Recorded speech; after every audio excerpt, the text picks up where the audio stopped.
Nós vamos fazer agora dois exemplos, né, de análise, né, de movimento a partir desses conceitos que a gente viu de quantidade de movimento, né, e de impulso. Né.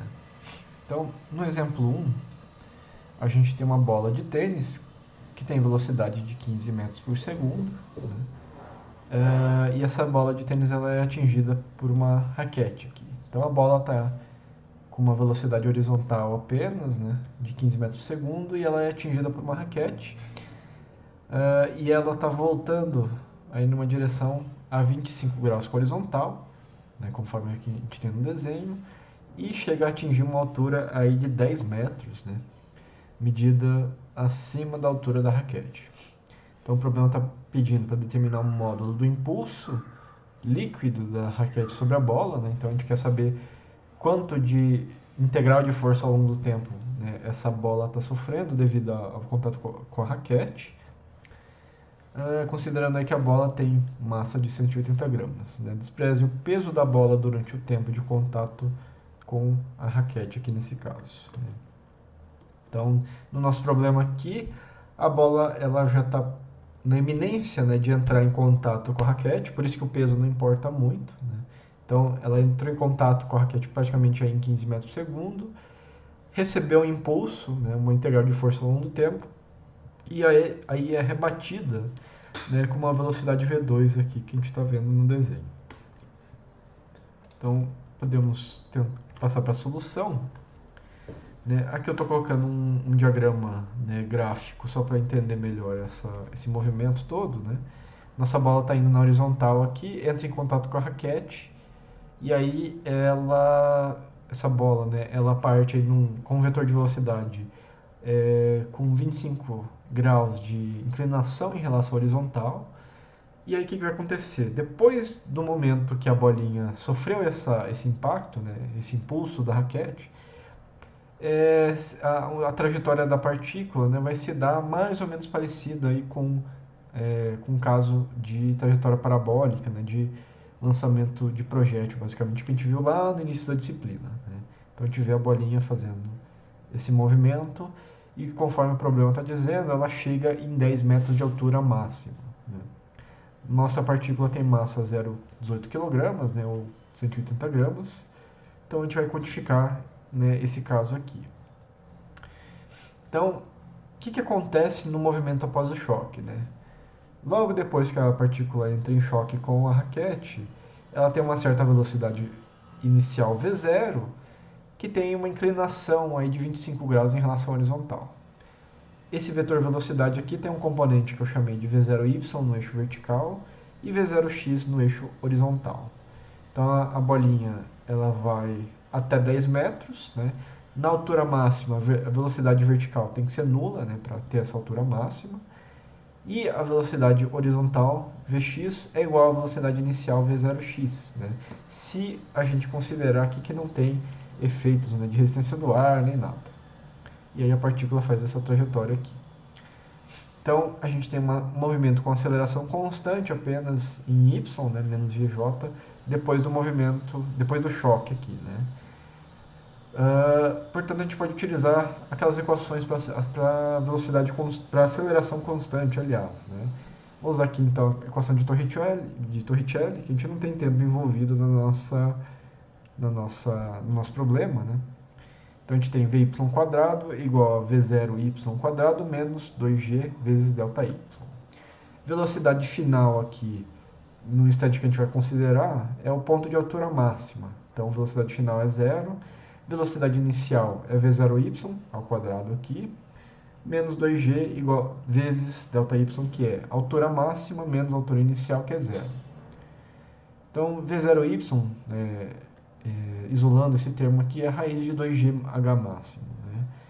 Então, raiz de 2 vezes 9,8 vezes 10 metros, que dá uma velocidade inicial de 14 metros por segundo aqui nesse problema. Esse V0y, né, felizmente aqui nesse problema a gente sabe qual que é o ângulo do vetor de velocidade, porque a bolinha está saindo com 25 graus em relação à horizontal. Então, V0y é basicamente V0, né, vezes o seno de 25, né, que é a projeção vertical do V0. Portanto, o V0 aqui fica sendo 14, né, que é o V0y, dividido por seno de 25, e a gente tem um V0, né, de 33,13 metros por segundo. É o módulo da nossa velocidade aqui.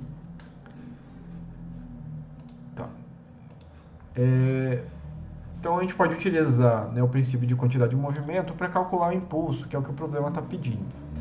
Então lembrando, né, a nossa bolinha, inicialmente ela está 15 metros por segundo, né, antes de entrar em contato com a raquete.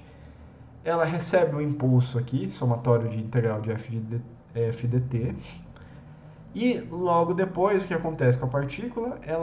Ela sai, né, da nossa raquete com uma velocidade de 33,13 metros por segundo, que é o que a gente acabou de calcular, e com um ângulo de 25 graus em relação à horizontal aqui.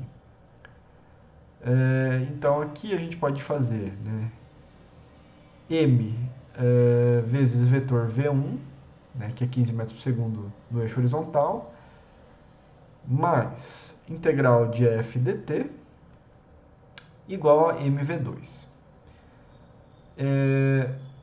Se a gente isolar aqui o impulso, né, a gente vai ter somatório de integral de f dt igual a mv2 menos v1. Nossa velocidade v2, que é depois do choque, ela é 33,13 cosseno de 25 em i, né, em x, mais 33,13 seno de 25 em j. Essas são só as componentes horizontal e vertical da velocidade logo depois que nossa partícula entra em choque com a raquete. Velocidade v1, logo antes desse choque, ela é menos 15i. Né? Por que menos? Porque ela está apontando para a esquerda aqui, que é o sentido negativo do nosso sistema de coordenadas.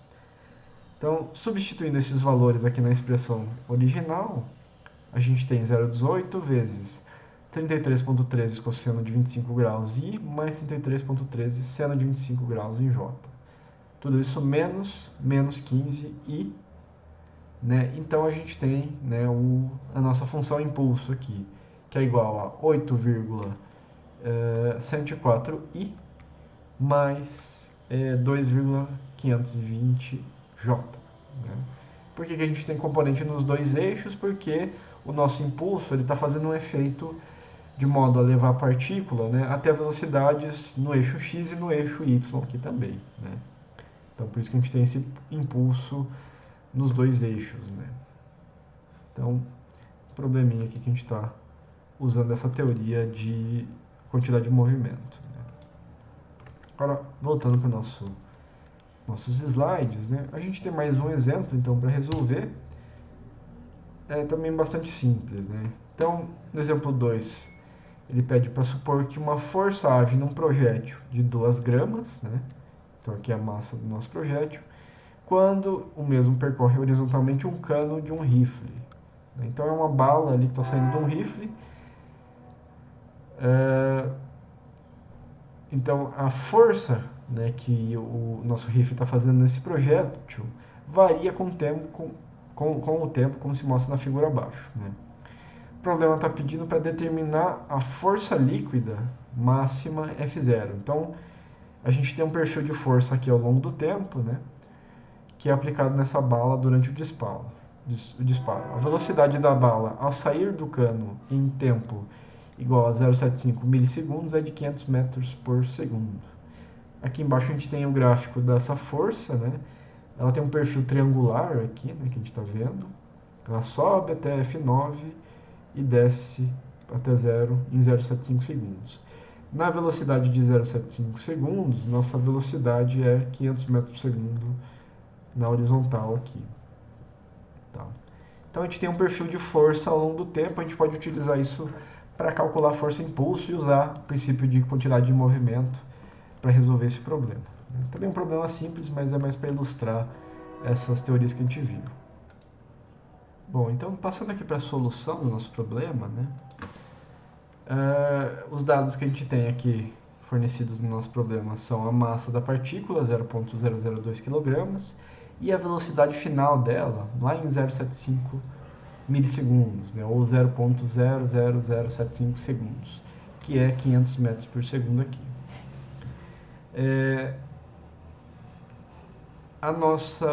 nosso perfil de força aqui, a gente pode utilizar ele para calcular o impulso, né, colocado aqui nesse sistema, né? O impulso é a integral da força ao longo do tempo, que corresponde aí à área embaixo dessa curva aqui triangular, né? Essa área a gente pode calcular então como base, que é 0,75 vezes 10 na menos 3 segundos, vezes a altura, que é F0, dividido por 2. Então, dividindo por 2 essa constante aqui anterior, a gente tem impulso igual a 0,375 vezes 10 na menos 3 F0 em Newton segundo aqui nesse caso. Para achar o F0, podemos utilizar, né, o princípio de quantidade de movimento, porque a gente sabe a velocidade da nossa partícula, a gente sabe a função impulso.